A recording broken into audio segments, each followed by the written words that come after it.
बैठे हुए हैं और बड़े दुख और परेशानी के साथ में यहाँ पे बैठे हुए हैं। आप देख सकते हैं कि महिलाएं और पुरुष सबके सब यहाँ पे बैठे हुए हैं। तो अभी हमने रिपोर्टिंग की है यहाँ पे, और ये जो धरना प्रदर्शन था अभी पिछले कुछ दिनों से काफ़ी समय से ये चल रहा था, तो 15 दिन के लिए इसको रोक दिया गया था, लेकिन कुछ ऐसी मतलब बातें बीच में आ गई जिसकी वजह से धरना प्रदर्शन फिर से शुरू होना पड़ा, और फिर ये आज का नया धरना प्रदर्शन है।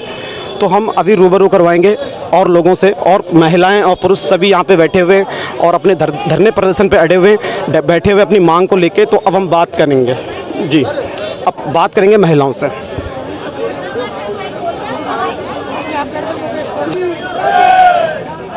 बताइए आपकी परेशानी, और आप जो इस धरना प्रदर्शन पे बैठे हुए हैं क्यों बैठे हुए हैं, क्या रीजन है, क्या आपकी मांग है?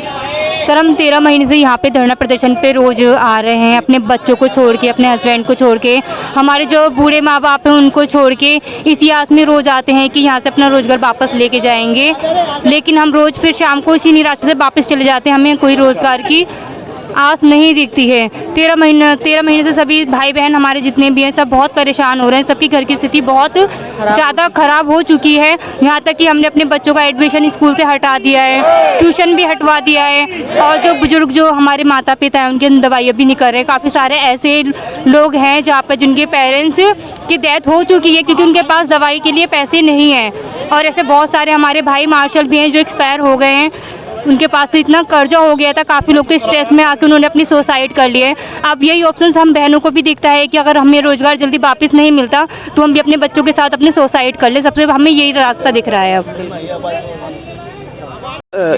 ये जो ये पोस्टर है इसका, ठीक है सर, तो बताइए सर, यहाँ पे जो ये बेरोजगार का पोस्टर आपने पकड़ा हुआ है और आप डीटीसी विभाग के मतलब एम्प्लॉय हैं और इसमें कार्यरत है, क्या कारण है जो आप फिर से मतलब धरने पे यहाँ पे बैठे हैं? मेरे ख्याल से अभी पहले भी धरने चले हैं और उसमें आई थिंक आपको आश्वासन मिला था कि 15 दिन तक के लिए मतलब जो है ये धरना प्रदर्शन बंद कर दिया गया है, 15 दिन बाद फैसला आएगा, राइट?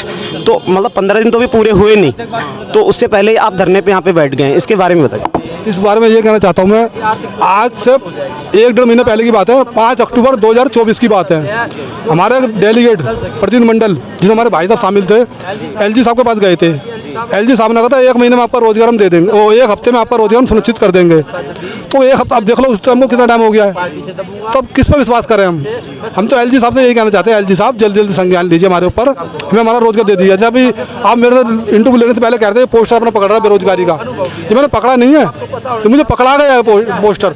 ये किसने पकड़ा है मैं उसका भी नाम बताता हूँ आपको मैं, ये मुझे अरविंद केजरीवाल जी ने पकड़वाया है, मुझे आतिशी मारलेना जी ने पकड़वाया है, मुझे आदरणीय मेरे बड़े भाई LG साहब विनय कुमार सक्सेना और मैं राजेश सक्सेना उनका छोटा भाई, मुझे उन्होंने पकड़वाया है। ये मुझे विजेंद्र गुप्ता जी जो विपक्ष के नेता हैं उन्होंने मुझे बेरोजगारी पोस्टर पकड़वाया है, और आदरणीय वीरेंद्र सचदेवा जी विपक्ष ये दिल्ली के अध्यक्ष हैं, बीजेपी के अध्यक्ष हैं। और अब इतनी बड़ी पार्टी का अध्यक्ष हो, इतने पढ़े लिखे इंसान हो आप, हम आपको बेरोजगार आदमी दिखने हुए हैं। आप 7 सांसद मैंने आपके जितवा दिए। देखो हमारी बड़ी बहन बांसुरी स्वराज जी जीतने से पहले कहती थी मैं जितवा दो, हम आपका काम करेंगे। आज मेरी बहन हमें भूल गई, मुझे बड़ा दुख है, रक्षाबंधन में निकल गई। देखो मेरी बहन मुझे राखी बांधती, मैं तो कुछ पैसे देता, मगर कहाँ से देता पैसे? बांसुरी स्वराज जी की मैं बड़ी इज्जत करता हूँ, उनकी माता जी हैं, उनकी बड़ी रिस्पेक्ट करता हूँ मैं। कितने देश सेवा के काम करे सुषमा स्वराज जी ने, तो उन्हीं की बेटी है वो। मैं उनसे बड़ी उम्मीद रखता था, मगर हाय रे मेरी किस्मत, मेरी उम्मीद टूट गई। तो मैं यही बीजेपी से कहना चाहता हूँ कि बीजेपी और आम आदमी पार्टी और एक आदमी हो रहे हैं राहुल गांधी जी सबके पास जाते हैं, कहते हैं जूते वाले के पास जा रहे हैं, ओला उबर वाले के पास जा रहे हैं, सबका दुख सुन रहे हैं। अरे राहुल जी हमारा भी दुख सुन लीजिए आप तो हमारे बड़े भाई की तरह हो, पद यात्रा निकाल रहे हो, भारत जोड़ो यात्रा निकाल रहे हो, एक बेरोजगारों के लिए भी यात्रा निकाल दीजिए। तो मैं बस इतना ही कहना चाहता हूँ, बाकी हमारे बताएंगे, मेरे से बेटर ये अच्छा जानते हैं ना मेरा आपसे कि जो ये जिस तरह से मतलब आप बोल रहे हैं, तो ये इसमें क्या लगता है कि इसमें तीनों सरकारों का हाथ है, या इनकी जो राजनीति है, जिस राजनीति में मतलब ये डिपार्टमेंट पिसा जा रहा है, इसके जो कार्यकर्ता हैं वो पीछे जा रहे हैं, क्या लगता है इसमें बीजेपी का हाथ और आम आदमी का हाथ या कांग्रेस का बराबर है? नहीं, कांग्रेस का कोई रोल ही नहीं है, ये तो बीजेपी और आम आदमी पार्टी का, इसमें दोनों को है। केंद्र सरकार किसकी है, मतलब किस अभी केंद्र सरकार में कौन बैठा, मतलब जो दिल्ली का राज्य जो है इसकी स्टेट गवर्नमेंट कौन है? अरविंद केजरीवाल जी है ना? हाँ, अरविंद केजरीवाल जी हैं। तो अब हमारे भाई साहब जवाब देंगे इसका। देखिए, आपने पूछा केंद्र में किसका है। एलजी सक्सेना जी जो हैं केंद्र से नियुक्त किए जाते हैं और उनके पास सर्विस डिपार्टमेंट वगैरह का सब चीज़ उनके हाथ में दी गई है। पहले जो पावर थी सुप्रीम कोर्ट ने दिल्ली सरकार को दी और उसमें लोकसभा में वो बिल लेके आए और उन्हें वो पावर एलजी साहब को दे दी। अब आपने कहा कि स्टेट में सरकार किसकी है, यहाँ केंद्र शासित राज्य है, यहाँ पर दोनों की पावर बराबर होती है। हमने मुख्यमंत्री जो बनाया था वो अरविंद केजरीवाल जी को बनाया, क्योंकि हम दिल्ली के वोटर हैं इसलिए बनाया।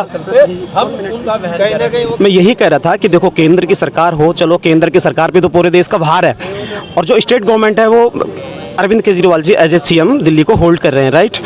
तो ये जो आपकी बातें हैं, जो आपका ये जो मतलब आंदोलन चल रहा है, राइट, तो इसको सबसे पहले तो केजरीवाल जी की नज़र में जाना चाहिए था ना, कि उनसे आपकी ज़्यादा नाराज़गी है या सेंट्रल गवर्नमेंट जो केंद्र में सरकार बैठी है उससे ज़्यादा नाराज़गी है? हम 10 साल से डीटीसी में बस मार्शल पे कार्य कर रहे थे और हम 31 अक्टूबर 2023 में जब हमने आंदोलन शुरू किया तो हमने दिल्ली सरकार से पूछा था कि हमें निकाला किस लिए गया, तो वहाँ से जवाब नहीं मिल रहा था। और जवाब मिला जब जाके 10 महीने हो गए, ना ही आम आदमी पार्टी सरकार के सामने आई, ना बीजेपी आई, और आंदोलन चलता रहा। जब इलेक्शन आए तो ये दोनों आमने सामने आए और आने के बाद पता चला कि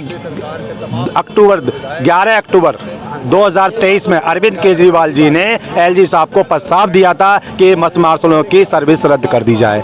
तो हमने उनको पकड़ा, हमने कहा कि अरविंद केजरीवाल जी बताओ तुमने क्यों निकाला, तो वो कहते हैं कि एलजी साहब के ऑर्डर से निकाला गया। ये दोनों राजनीति कर रहे हैं और हम सबसे ज़्यादा नाराज़ अगर हैं तो दिल्ली के मुख्यमंत्री और दिल्ली की सरकार से हैं, क्योंकि लगाने का हमने जब वोट दिया था तो हमने एलजी साहब नहीं पूछा था, हमने ये नहीं पूछा था कि हमें रोजगार दिया गया था तो दिल्ली सरकार ने दिया, और पहले हिंदुस्तान में ऐसी सरकार है जिसने रोजगार दिया उसी ने छीन लिया। तो हम दिल्ली सरकार से कहना चाहते हैं कि जो एलजी साहब और बीजेपी और फलाना खेल रहे हो, खेलना बंद कीजिए। 3 बार विधानसभा में आवाज उठाई गई मगर काम नहीं किया गया। अगर कोई प्रॉब्लम आ रही है, कई अधिकारी नहीं सुन रहे हैं, तो मुख्यमंत्री एलजी साहब के पास जाएगी या हम जाएंगे? हमारा पहला रोजगार मांगने का काम अरविंद केजरीवाल सरकार, जो दिल्ली सरकार है, आम आदमी पार्टी सरकार है, हम उनसे कह रहे हैं कि हमारा रोजगार आप सुरक्षित कीजिए। वो कह रहे हैं, उनके मंत्री कह रहे हैं कि हम सरकार आने के बाद, तो हम उनसे पूछ भी नहीं चाहते हैं। आज जो प्रोटेस्ट है दोनों की तरफ, दोनों के खिलाफ है, बीजेपी के खिलाफ भी, आम आदमी पार्टी के खिलाफ भी है। ये खिलाफ इसलिए है कि दोनों से पूछ रहे हैं कि दोनों राजनीति न करें। विजेंद्र गुप्ता जी का प्रस्ताव लेके आते हैं बस मार्शल को पास किया जाए, दिल्ली सरकार मान लेती है, मगर काम दोनों नहीं कर रहे हैं। हम ये कहना चाहते हैं कि अरविंद केजरीवाल सरकार अगर काम नहीं कर रही है और वो मौजूदा सरकार नहीं है तो केंद्र में एलजी साहब के पास वो पावर है, रीस्टेट कर सकते हैं। तो हम भारतीय जनता पार्टी से भी ये कहना चाहते हैं कि आप अपना बड़कपन दिखाएं और हमारा रीस्टेट कर दें, हम आपके साथ हैं। आने वाली में आप कह रहे हैं कि 4 महीने रोजगार ले लो, 4 महीने ड्यूटी कर लो, उसके बाद जब सरकार आएगी तो हम करेंगे। तो 1 साल तक हमारी किसी ने नहीं सुनी, तो हमें भरोसा नहीं है। ठीक है, तो जैसे कि दिल्ली में अभी चुनाव नज़दीक है, राइट, और जो आपका ये धरना प्रदर्शन चल रहा है जिस पे आप मतलब एक लड़ाई लड़ रहे हैं अपने हितों के लिए और अपने अधिकार के लिए, अगर ये चुनाव के बाद में भी अगर ये मतलब एक राजनीतिक मुद्दा बना रहे तो उसके बाद मतलब क्या है, क्या कदम रहेगा आपका? देखिए, मैं आपको बता दूं, अभी इलेक्शन है, ये हमारे घर पे भी आएंगे, हमारे बुजुर्गों के पैर भी छुएंगे, हमें अपना बच्चा भी कहेंगे, और इलेक्शन होने के बाद इनके बाहर सिक्योरिटी गार्ड लग जाएंगे, इनके शीशे के दरवाजे सारे बंद हो जाएंगे, ये फिर सुनने वाले नहीं हैं। अगर इन्होंने इलेक्शन से पहले हमारा काम नहीं किया तो सरकार में ये आ भी नहीं पाएंगे।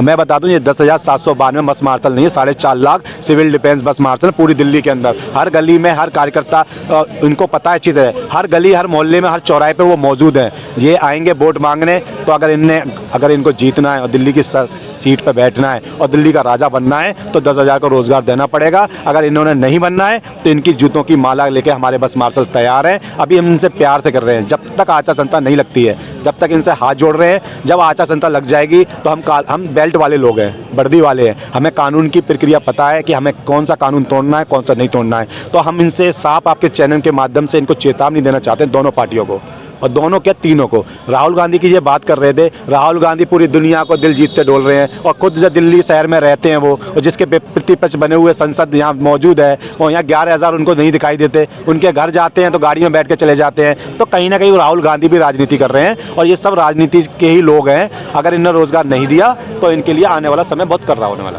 तो अभी तक, जिस समय से अभी तक मतलब आपका जो धरना प्रदर्शन इतने दिनों से चल रहा है, इस वक्त मतलब कोई अपडेट या कोई नोटिफिकेशन आया, या मतलब डिपार्टमेंट के हेड ऑफिसर के थ्रू या किसी मंत्रालय की तरफ से?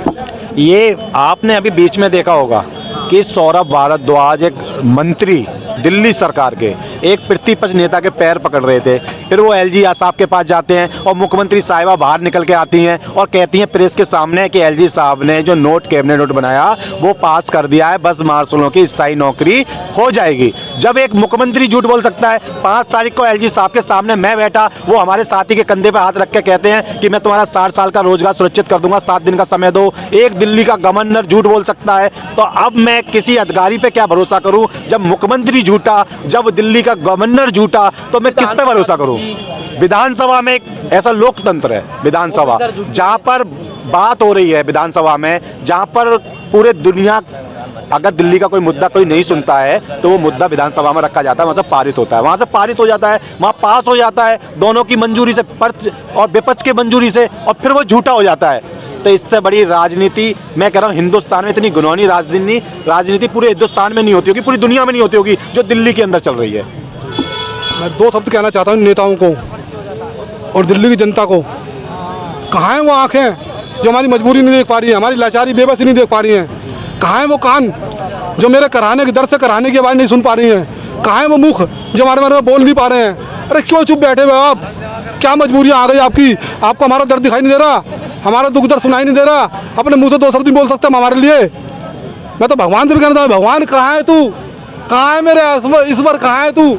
हम बहन भाइयों का दुख दर्द क्यों नहीं देख पा रहा? ये नेता तो लाचार हो गए हमारा दुख दर्द सुनने के लिए। ए भगवान तू कहाँ पर है? हमारा दुख दर्द सुन ले भगवान, हमारा दुख दर्द सुन ले।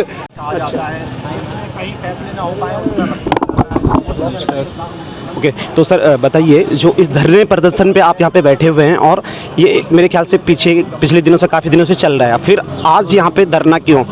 क्या हुआ, मतलब क्या रीज़न है इसका फिर से धरने को राइज करने का? ये 14 महीने हो गए हैं हम लोगों ने धरना देते हैं। 40 विभाग के जो जवान यहाँ बैठे हैं सिविल डिफेंस के, मैंने 25 साल हो गए हैं। उस समय कांग्रेस होती थी, उस समय से मैं ड्यूटी कर रहा हूँ। और जो अब आके जो हालात हुए हैं, जो 10,792 लोगों को जो हटाया गया है, अच्छा, तो ये एक राजनीति खेल है। इधर अभी आम आदमी पार्टी ने कहा कि भाई इनको ऐसे ही ले लीजिएगा, सदन में जो मतलब आवाज़ उठी थी। भारतीय जनता पार्टी ने कहा कि भाई इनको पक्का कर दीजिए। अच्छा, ठीक है। फिर ये सौरभ भारद्वाज जी ने हाथ जोड़े, पैर पकड़े कि भाई एलजी साहब के साइन करा दो। उस दिन पूरा विश्वास ये था कि इसको समस्त विभागों से हटा दिया गया तथा जिसकी वजह से हमारे परिवार आर्थिक व मानसिक शारीरिक गंभीर समस्याओं से पीड़ित हैं, वह भुखमरी की कगार पर खड़े हैं। लेकिन सरकार ने अभी तक नियमित रोजगार को लेकर कोई ठोस निर्णायक कार्रवाई नहीं की तथा यथाशीघ्र मुलाकात हेतु समय प्रदान करें। वह अतः श्रीमान जी से नम्र निवेदन है कि जब तक सरकार हमें कोई पॉलिसी या प्रावधान नहीं करती, तब तक सरकार हमें जैसे हम जिस स्थिति में लगे हुए थे उसी स्थिति में रोजगार देने का कष्ट करें। धन्यवाद। और ये ज्ञापन मुख्यमंत्री जी को और रामनिवास गोयल स्पीकर साहब उनके लिए गया है, एलजी साहब के लिए।